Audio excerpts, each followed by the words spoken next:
collectively represent 36 years of grape growing and the production of world-famous wines with a combined annual volume of 50,000 cases. These people are truly pioneers in one of Oregon's growing industries where quality standards and know-how are an integral part of what Oregon is all about. Their individual alma maters include the University of Michigan, Stanford, and Reed College. Majors among these three panel members: mechanical engineering, art history, 2 Master of Arts, an MBA in finance. That is collectively. Their wineries tend to be family focused. An example, the 3 Ponzi offspring work full-time at the winery, although Richard admits they get time off for good behavior slaving at the family-owned Bridgeport Brewery. Each of these vintners is extremely proud of his and her products. And you know, there's no sour grapes expressed about competitors' output. This is an elite group, each of them working effectively, both professionally and civically, to help rebuild a sense of community, a pride in community. Their moderator, I believe, will add levity. Bob Liner has been in the retail trade for 18 years, is co-founder of the Liner and Elsen wine merchants, well known to connoisseurs and would-be connoisseurs. The material Bob supplied us led me to rename him One Liner Bob Liner. Let's see and hear if that was appropriate. Bob?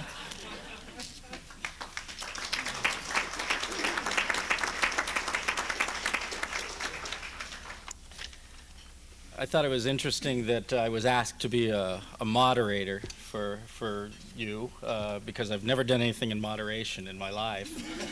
But I'm going to give it a try. Thank you all for coming today. I have a series of hopefully interesting questions that I plan to propose to these three, but I think we'll start out by letting each one of them speak and talk a little bit about the history of the Oregon wine industry and about their particular wineries. And whoever wants to start first. Well, I think I'll identify the radio. Hello? Oh, okay. This is Dick Ponzi from Ponzi Vineyards. I'm going to try to avoid a lot of questions by maybe giving you a little bit of background on the industry and where it came from. It seems I'm probably one of the oldest on this panel and can remember some of the activities that the industry was involved with in the early days. We started our business in the early 70s, and over that period of time, the growth of the industry has been the result of the efforts of many dedicated individuals and the support of sometimes from government agencies.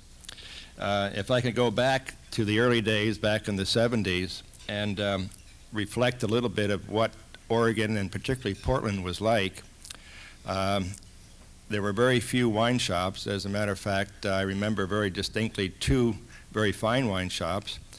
Grocery stores handled mostly California jug wines. And to us coming up here with the idea of establishing a vineyard and a winery was a little concerning. However,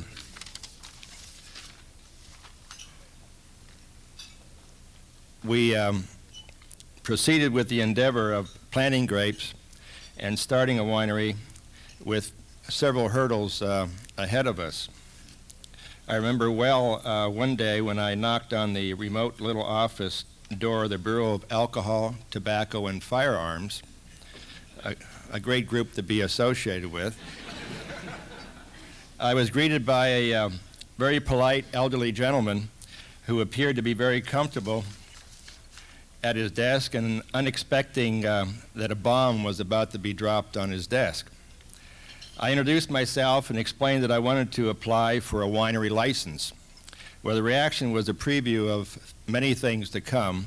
He searched and searched, and finally, from the depths of his files, found the government forms, and together we went through the regulations and worked out a system to apply for a winery license. Since that time, the size of the office has grown from the proliferation of some 110 wineries, and I suppose also from the proliferation of firearms.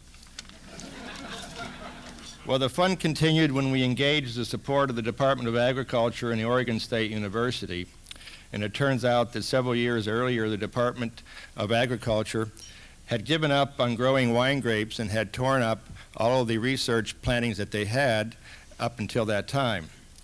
So along came some back-to-the-earth hippies, as we're referred to sometimes, with a new theory on Oregon viticulture, and we suggested planting off the valley floors and restricting the varieties to cool climate grapes.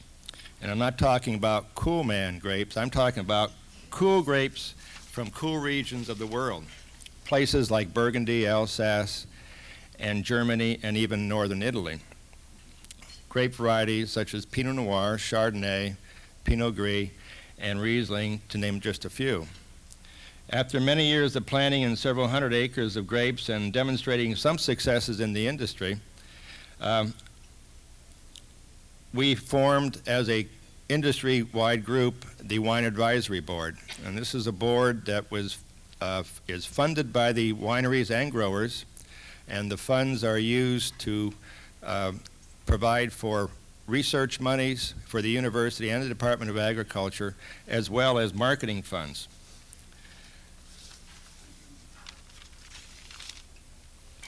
The industry has, from the beginning, seen the importance of preserving the farmland and has proven to be so unique to wine growing climates that our hillside properties and climate exposures and soils are rare to the world. And I feel very strongly that these properties, these farm country, the hillside property, should be preserved, and we commend some of the land use laws which have allowed us to preserve some of this land. The growth of the industry has provided jobs and has supported businesses, small businesses that are suppliers to the wine industry, and while being compatible with the environment. The support from restaurants, local restaurants today is commendable and is overwhelming, and the support that we get from the Department of Tourism is providing destination activities for visitors to our state. I think maybe some of the other panelists will bring you up to date on current status of the industry and then maybe what we can expect for the future. Okay, I'm next. I want to just say, I'm Susan Sokol-Blosser. I want to just say at one point about the past before I start on the present, and that is that I see, as I look back, sort of a serendipity in the growth of the wine industry. Let me give you some examples of that. And I'm talking, when I talk about the wine industry, I'm talking about the northern Willamette Valley, because there is also a wine industry in southern Oregon that has a history of its own. So what I'm saying refers to this. For example, when we started our vineyard, we started it on a shoestring. We bought 18 acres at the very end of 1970. We bought our first piece of land and had our first child within 2 weeks of each other. We just gave birth in a big way. But it was at the time that the pole bean farmers, the local pole bean farmers, were switching over to bush beans. We took advantage of this and bought all their used poles and all their used wire. So it allowed us to get into this industry on a shoestring. Now, of course, it was penny wise and pound foolish, because we've since had to go back and replace them all. But at the time, we did it the way we could. The land in the hills in the Dundee Hills, for example, at that time was in orchards.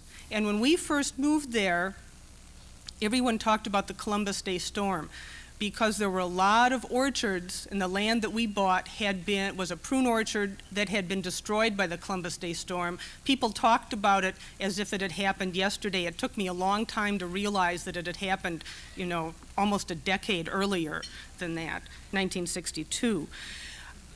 But the land on the hillsides was in either very old orchards that weren't doing too well or had been decimated by the Columbus Day storm, and was looking for something to go in there. So this was the serendipity that the grapes started coming, and the whole landscape of this area has changed. When we first moved and you'd look up into the hills, you'd see orchards, a few other things, but primarily orchards, and now you see vineyards. It was also at the time that the land use program was being set in motion.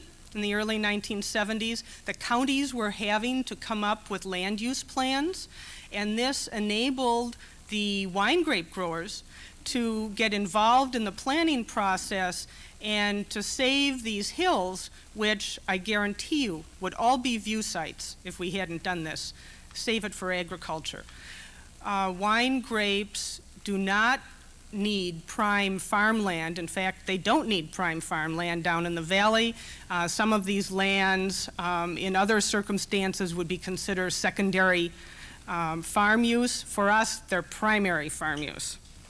At any rate, I want to make that point because we were coming in just as the agricultural scene was in transition, and it was a very happy merge.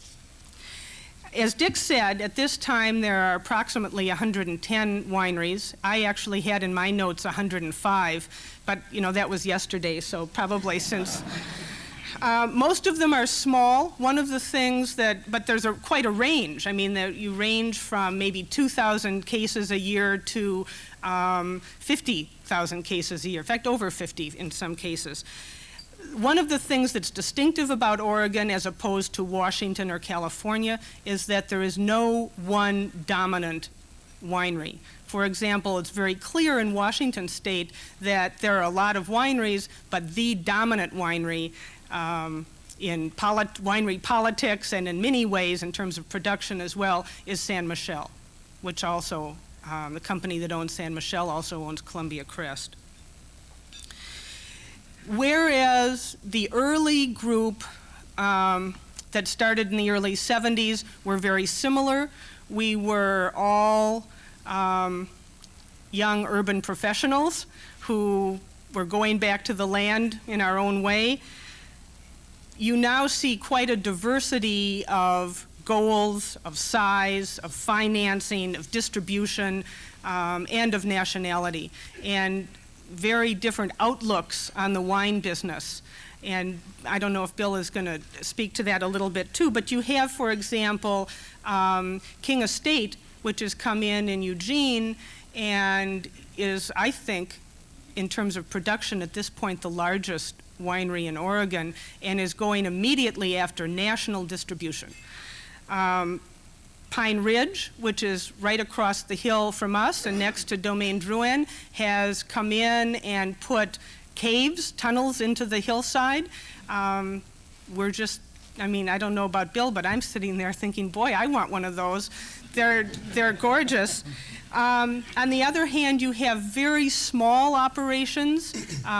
Ken Wright, who had Panther Creek, now has Ken Wright Cellars, makes only, the very highest end wines, but which will be distributed nationally.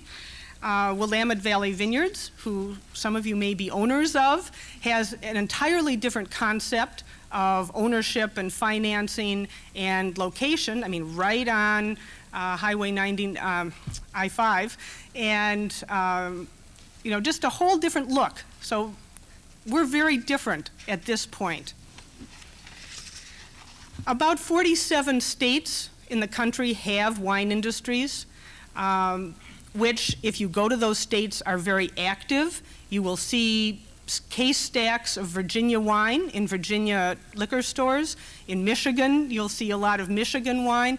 These industries locally perform a function of tourism as well as wine sales, just like Oregon. However, the difference is you can't get Virginia wine in Oregon, but you can get Oregon wine in Virginia. And the challenge has been for us as an industry to go beyond that regional status, to become a bona fide, known grape and wine producing area. At this point, California has made it. California is recognized as internationally as a wine region, and I think Washington and Oregon are the next two states that are going to do this.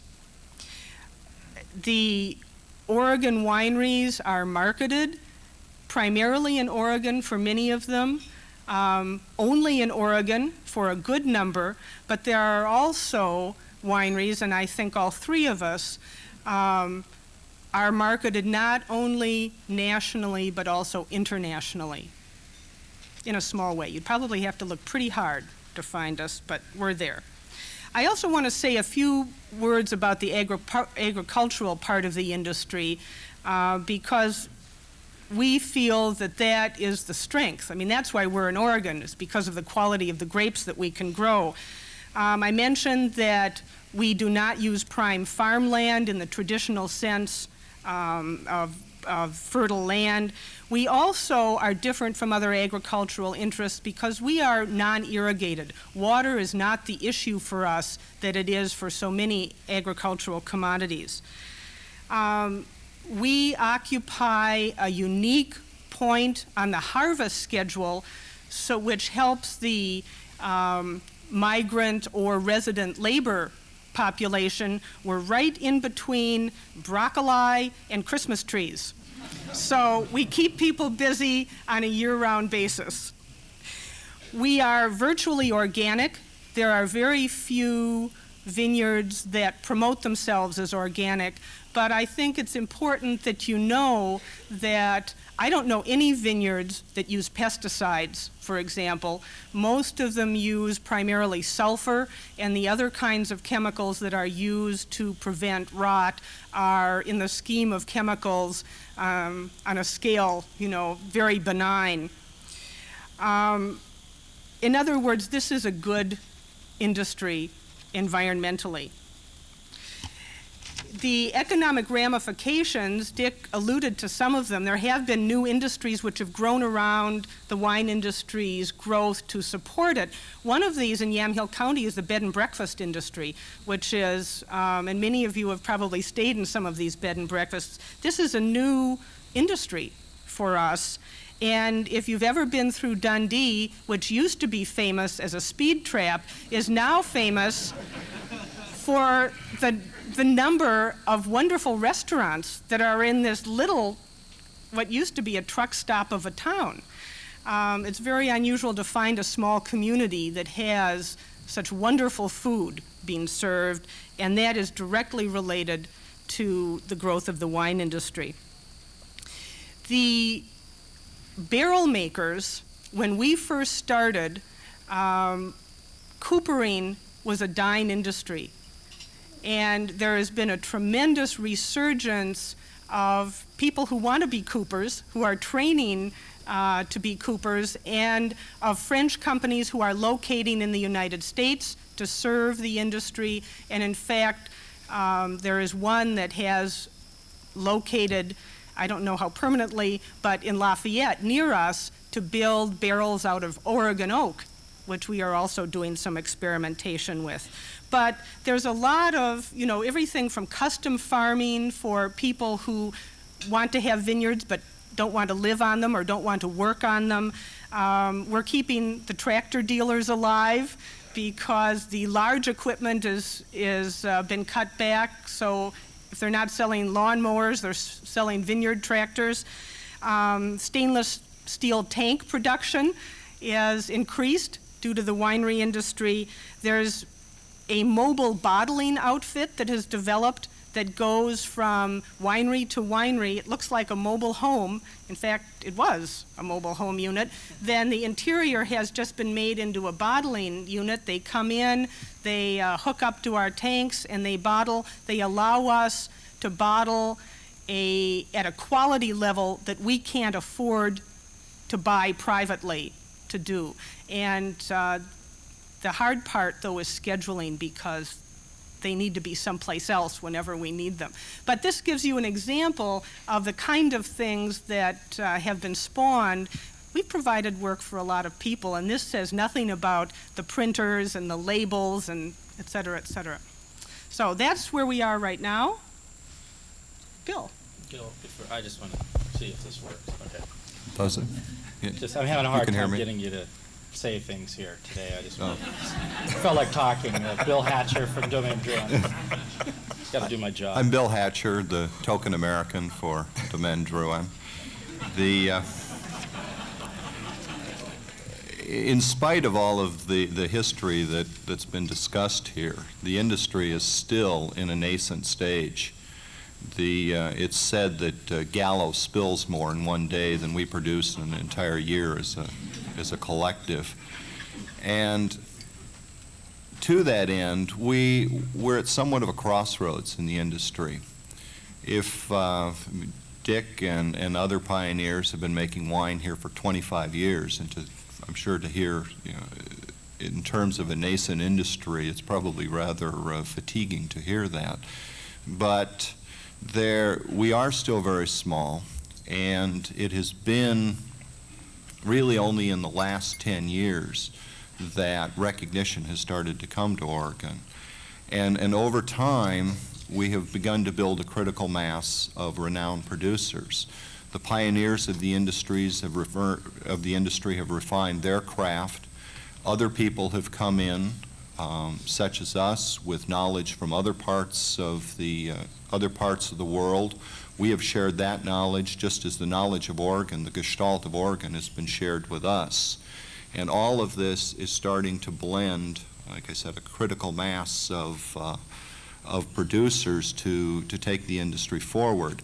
More resources are coming into the industry, much more than before.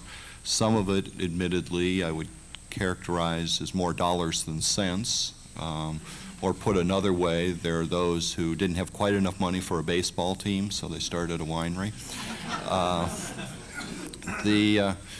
But now, in 1995, we have reached the point where Oregon wines are served at state dinners at the White House. The Waldorf Astoria this month is doing a promotion of Oregon wines all month long in one of their restaurants. They brought a chef out and several wineries from Oregon last week to do a dinner. Brought a chef from Oregon to take over their kitchen and do an Oregon dinner. And this kind of attention is doing a great deal to move Oregon forward in major markets. What we need to do now is to have the same impact in smaller markets such as Atlanta, Charlotte, New Orleans, where Oregon wines are on a wine list if the sommelier is particularly interested in Oregon wine or happen to visit Oregon and take some back. But what we need to do is to build this critical mass to where it's obligatory to have an Oregon section, just as it would be to have a Burgundian section or a California section on the wine list. I say we're at a crossroads because as we reach this level of success, we become somewhat of a lightning rod for other business interests that would exploit the core industry itself for other businesses. And that's, put another way, it's exploiting the product to sell the wrapper. And that is of particular concern to Oregon agriculture as a whole. Even though we're such a young industry, we are really the agricultural industry in Oregon that is at the forefront or is most visible. And just outside the door here is one of the most agriculturally diverse and fertile river valleys on this planet. But bit by bit, I've been here 10 years now, and I've seen the amount of encroachment that has taken place in the valley. And this is a heritage, it's a legacy that Oregon has that cannot be replaced.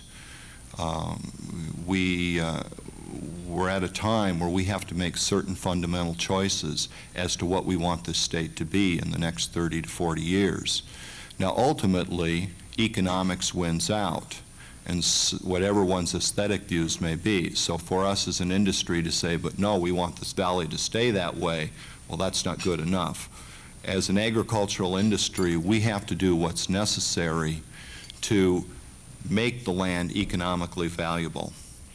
And as the grape growing industry, I think it's incumbent upon us to lead that and to adopt policies, to adopt strategies that help attract serious producers so that this area is thought of as the Loire Valley, as Burgundy, as Bordeaux, as the great wine growing regions of the world. As that happens, it will help to promote other agricultural industries as well. I've been surprised in the years that I've lived here that and having come from the Midwest, where Oregon is still somewhat of a mythic place, and you look at the Made in Oregon stores that have become an enormous business here because people want to take Oregon products back to other parts of the country and other parts of the world, and yet we have this enormous agricultural resource sitting before us where we could just as easily have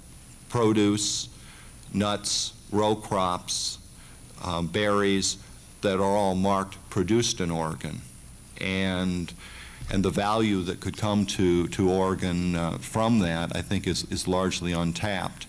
And to the extent that as the wine industry, as an agricultural participant here, we can promote the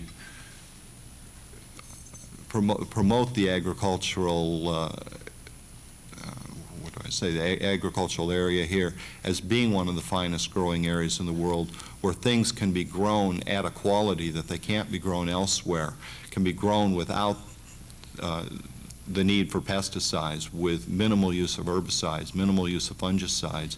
I think we have a resource that could be of great value to Oregon in this century, and it could allow us to reap the economic benefits of the land, but still keep this valley that we have before us looking much as it does today, and not like the area east of San Francisco or south, where there's just hundreds of miles of tract homes on what was once farmland. Anyway, Bob, you want to be amusing? Sure. As you can see, I had a hard time keeping them all in control. I was going to start off with questions to help them going. The first was going to be, what's the profile of a typical winery owner? And they all talk. You could tell they're all nuts.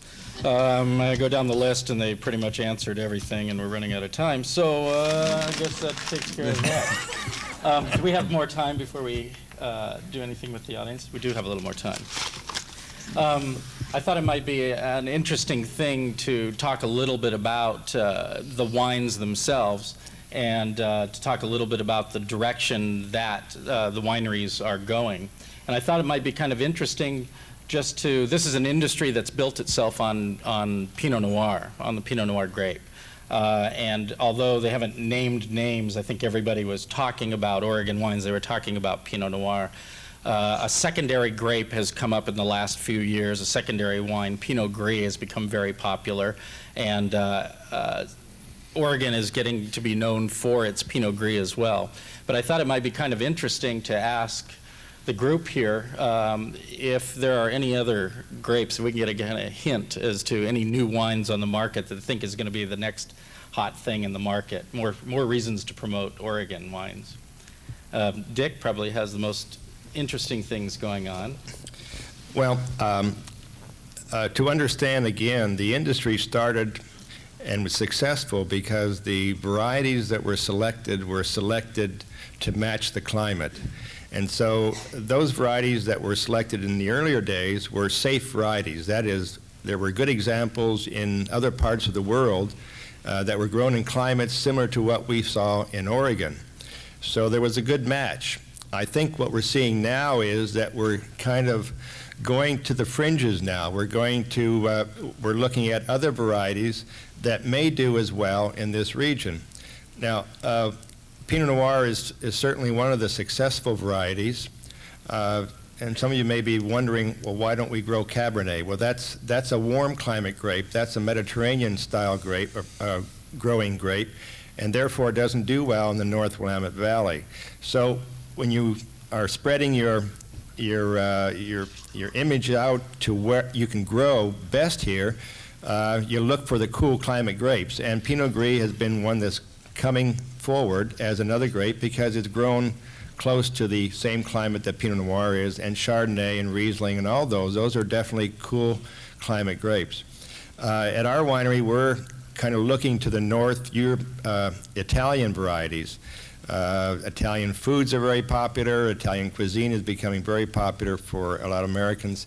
But not only that, we enjoy Italian wines. Now, we can't grow Sangiovese, which comes from the southern part or mid part of Italy in the Tuscan area, but we can, I think, grow some varieties that might be coming out of northern Italy. And some of these would be very obscure to a lot of people, but nevertheless, we're experimenting with things like Dolcetto, Arnese, possibly Nebbiolo.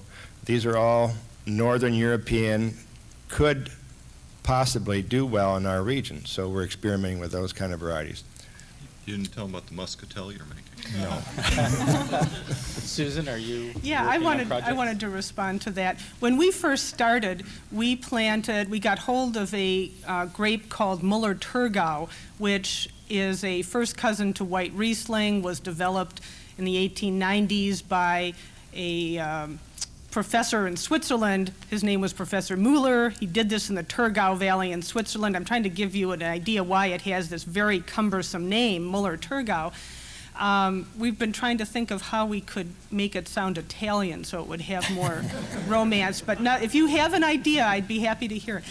But we started out with this because it was really the ultimate cold weather grape. It was developed, the goal that Professor Müller had was to find a grape that would ripen earlier than Riesling, which is itself a cool weather grape, and he was quite successful. Riesling is the last grape that we have that ripens, and Müller-Thurgau is the first. And what we found is that we've had this now for almost 20 years, and we have not yet produced a Pinot Gris because we started out with this unusual grape, and we kept waiting for it to take off. This would be the new exciting grape. Well, it hasn't. And that's why I think, if we give it the Italian name, maybe that'll help. And so we've been reluctant to jump on the Pinot Gris bandwagon as well, although I'm ready to admit that it's time and we will start producing one. But the reason I'm saying this is that Pinot Noir is clearly the grape that gives us attention nationally. That was our entree into the national market, and what has given the people who are really into wine and write about it and judge it and all that sort of thing. This is what caught their attention about Oregon. But in fact, we produce a lot of other grapes here, like Riesling, like Müller-Thurgau, like Gewürztraminer, a lot of the Germanic Pinot Blanc grapes that do very well and have very limited markets because they're what are called in the industry a hand sell item. It's not something that you're going to go pick off the shelf just by looking at it because the name is so unusual. But if somebody that in a store, for example, says, gee, this would go great with this, or try this, then that's why it's a hand sell. And in the case of Müller-Thurgau, the interesting thing is that we never tried to sell it out of Oregon because we recognized that we had enough trouble selling it here. And our distributor from New Mexico came to the winery and was tasting through the line of wines. And of course, he wanted the Pinot Noir, and he wanted the Müller-Thurgau. And we said, what? he wanted it because he said, this is perfect with New Mexican cuisine. We thought, oh, hey, a new marketing ploy. But he's right, and it's interesting, they sell a ton of it in New Mexico because I don't know how they do it, actually, with that name. But we're just delighted. So maybe there's hope. It will be the second flagship wine of Oregon. Is there a Mueller-Thurgau in the future for you, Bill? That's highly classified. What intrigues me most about what is on the forefront for us are the new clones of Chardonnay we have to work with.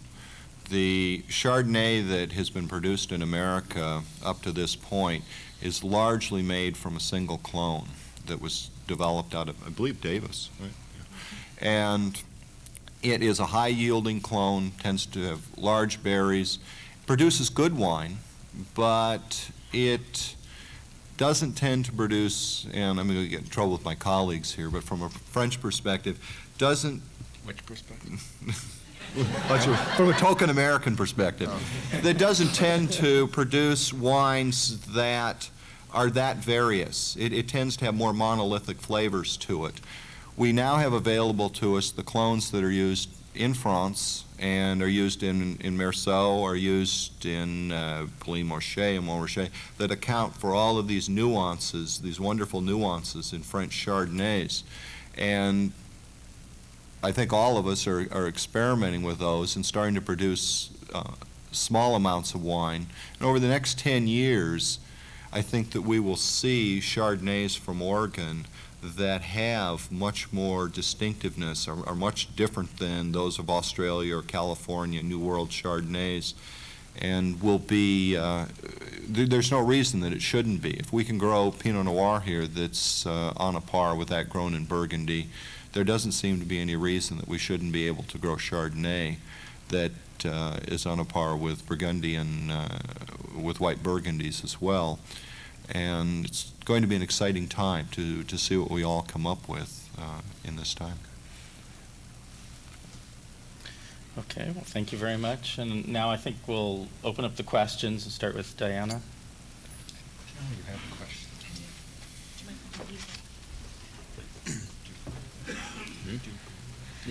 I have a crassly commercial question.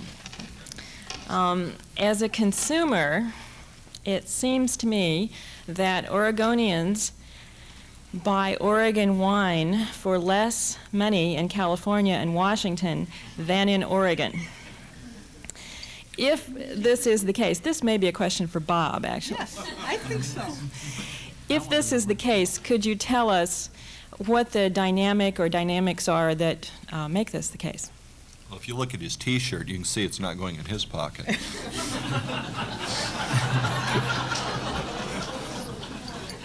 Thank you. There is an interesting dynamic going on that causes this to happen. In Oregon, we have a three-tier system established here, in that the wines usually are sold from winery to wine wholesaler to the retailer. We also have a system for the retailer. Here's the big sob story, that we need to pay cash for all the wines that come in. And this is the reason why you don't see a lot of discounters or the discount houses in Oregon, because discount houses usually work off of somebody else's money. In California, they're getting 30 days to pay their bills. So this is a good way to be able to work off of smaller margins, because you're using somebody else's money, and that's if they pay their wholesaler as well. Also, because of the volume that's moved in California, the wholesalers work off of smaller margins, and they probably don't have to pay the wineries either for quite a long time. So you just have this whole dynamic of everybody kind of not having to pay right away for wine and working off of very small margins. And if you kind of figure it all out, the wine ends up basically being given away at the wholesale level and given away at the retail level. and you might see discrepancies in pricing. But I think the wines all go out of the winery at basically the same prices. But it's just kind of the dynamic of the industry up here. Second question. I'm Duncan Smith from the Tech and Business Issue Committee. I'll ask one technical question, Eno-Tech, I guess we'll have to call it. And then one question I've forgotten because I have been sampling your product over here. But perhaps each one of you could take a portion of it, and that is, and I think Susan got into it a little bit, if you're going into the wine business fresh, and we are your investors, what kind of a business plan would you tell us about how you select the land, how much you're going to acquire, what kind of grapes, you've gotten into this a little bit, you're going to have, what kind of financing would you need, what kind of people would you need to start up a winery, and then the technical part, what kinds of equipment would you need in that? You got into bottling a little bit. So maybe the capital aspects of it, maybe each one of you could take a portion of that question to show us how to start a wine business. Let me tackle the business plan concept, because I've started 2 businesses without any business plans, and I think that's what encouraged us to go on. Very often, I think when you do a business plan, it frightens you away. I think, and one of us here touched on it, that there are various sizes of a winery, and it depends on your goals and what you set out. But there are some people coming in with very good business plans, with a great deal of money, and thinking very big in terms of hundreds of acres of vineyards and hundreds of thousands of cases of wines. Then there's the other end of that spectrum, and that is the smaller, under-financed probably, but dedicated individual who sees it as a romantic endeavor, and I think that's where we came from. We were kind of fooled by that and got into it and found out what work was required. But I think both of them work. I think it becomes more difficult to get into the business now if you aren't really set up in all phases of it. That is, in the production part of it, which means the equipment, and certainly the vineyards. That's where it all begins. And we touched on the necessary fact of trying to save some of this vineyard land is very important, and I don't think we can overstress that. But you have to have a good source of fruit and make sure that you have a good source of fruit, or at least a good vineyard site that you know is proven, maybe by a neighbor who has a vineyard, or some other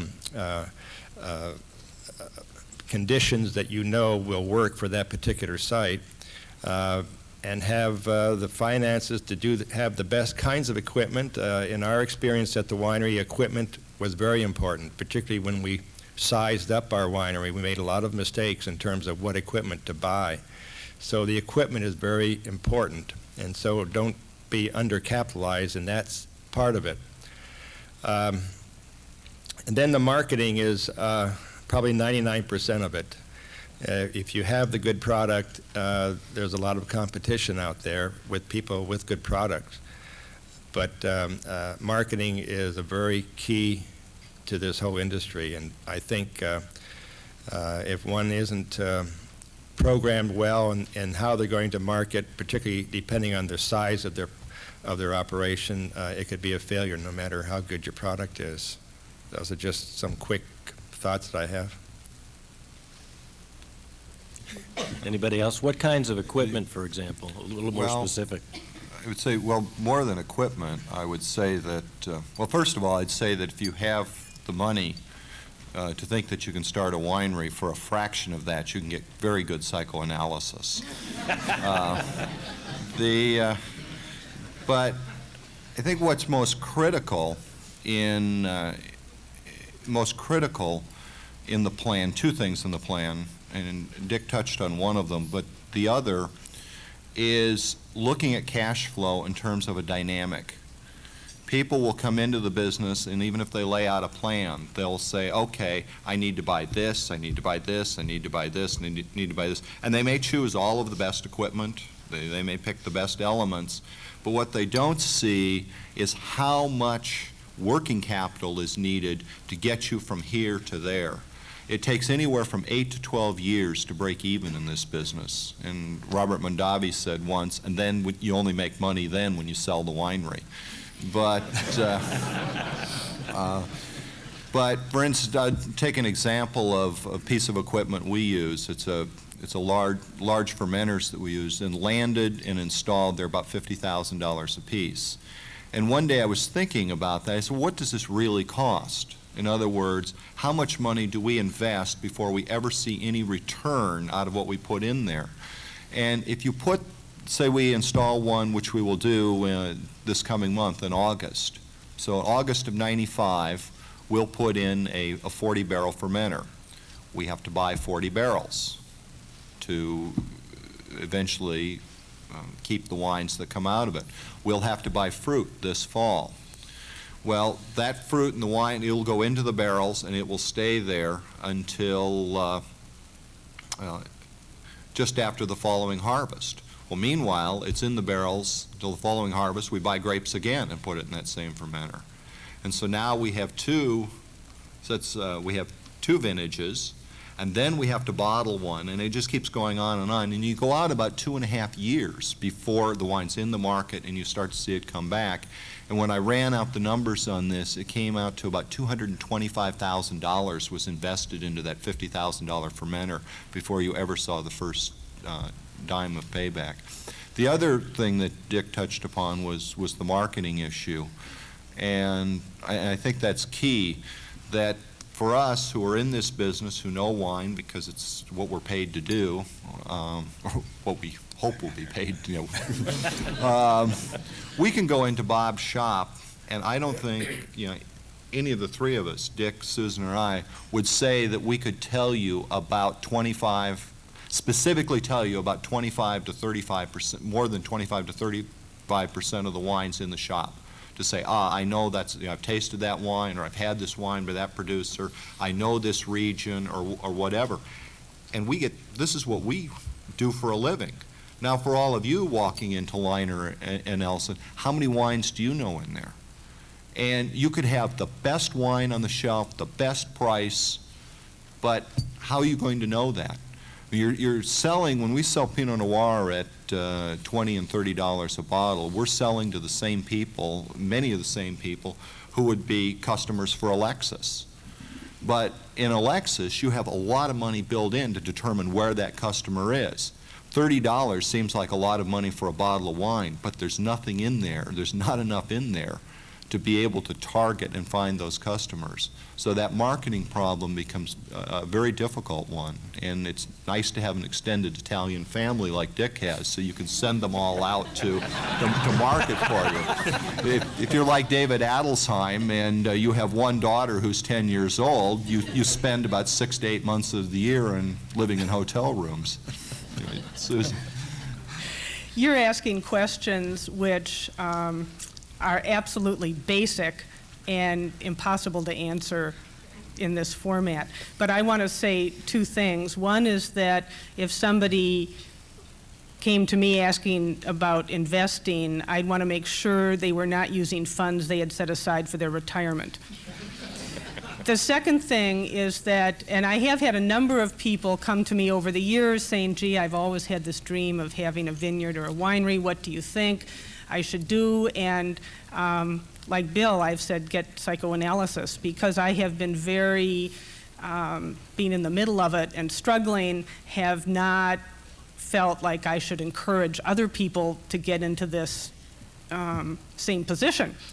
However, I have suddenly realized, and this is just within the last few months, that I am more optimistic about the vineyard and the wine industry in Oregon than I have ever been, and that I really see a future for it now. I mean, sort of the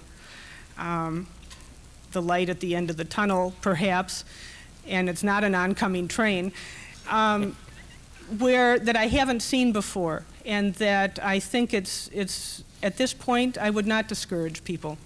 I think it's something that's here to stay. Thank you. One thing I'm surprised nobody said is the old phrase, if you want to make a small fortune in the wine business, you need to start with a large fortune. Or we sell no wine before it's time. Right. The bank called and it's time. Diana had another. Actually, I deferred to Ray. Oh, okay. Thank you. I'm Ray Polani, a City Club member. I'm generally expected to shift somehow the talk to transportation. So I don't want to disappoint anybody, and I would like to insert transportation and land use.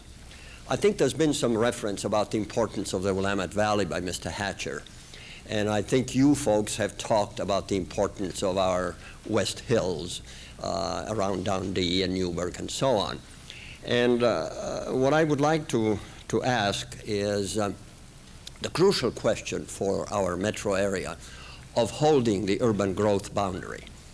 As you know, there have been attempts to bust it open and to push beyond west and east and so on.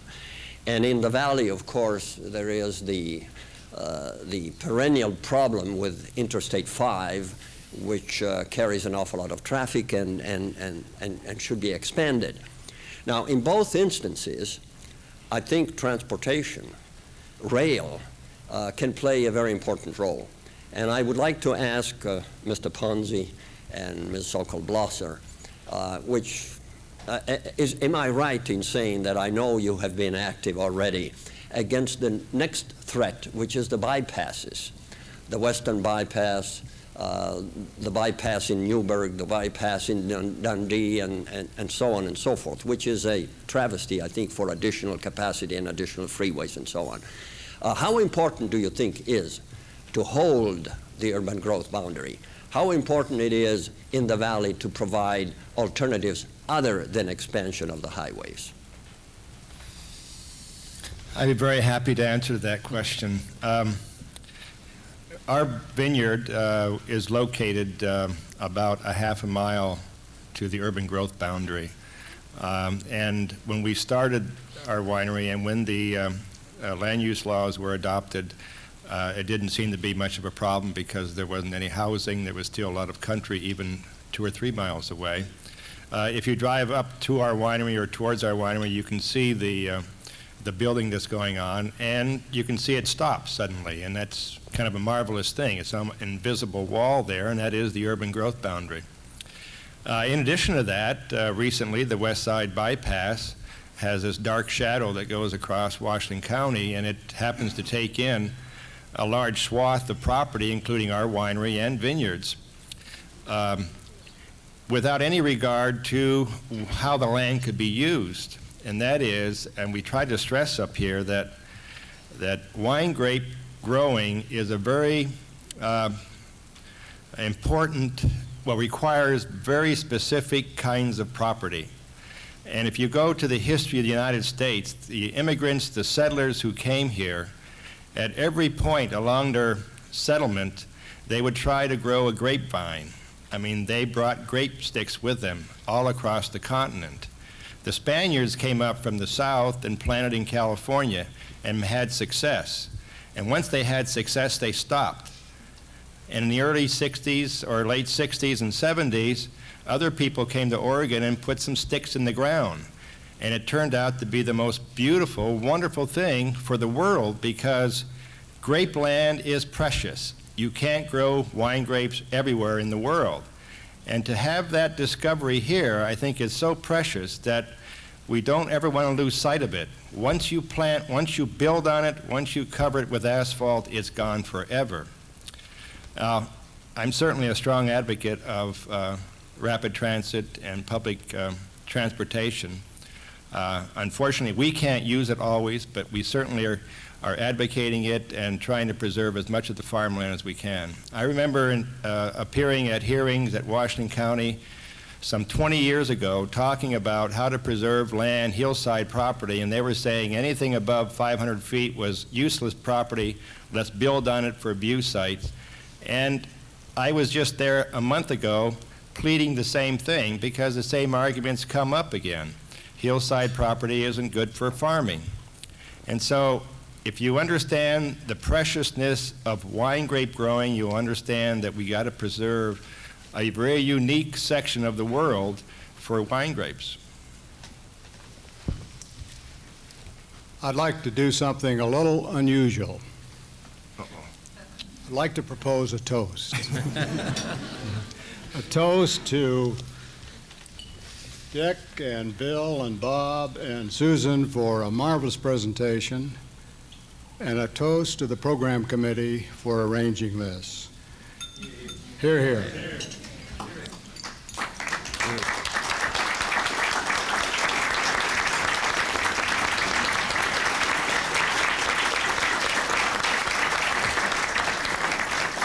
Unfortunately for the radio audience, this meeting is really adjourned. For those of you here, I still see a little bit of wine left in some of those wonderful varieties. This meeting's adjourned.